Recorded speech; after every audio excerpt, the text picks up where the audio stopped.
the idea of talking to all of you today. I'm probably the most unqualified to talk about basketball history. You probably just want me to be here because I'm Xiao Chua. Okay? But, kasi sa totoo lang, I will confess to all of you, hindi ako mahilig sa basketball. In fact, I will tell you one basketball history that is true. Nung bata ako, dahil matangkad akong bata, pero hindi ako nahilig sa basketball, tinatawag akong bakla.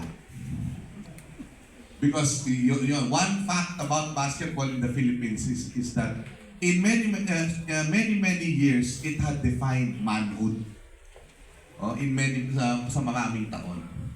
So that's one. Number two, I'm not a basketball historian. So, hindi ako familiar sa maraming bagay tungkol sa history of basketball. But I accepted the gig because maybe I can offer some perspective that we can put to basketball that is probably not yet taken so much. Hindi masyadong napag-uusapan.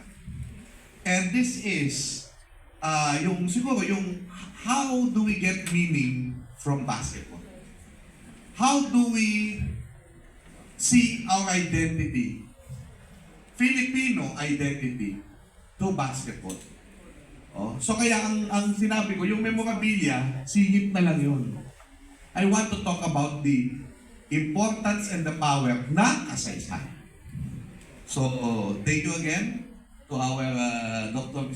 Si Dr. Messina dapat ang nag-talk dito. In fact, the relationship started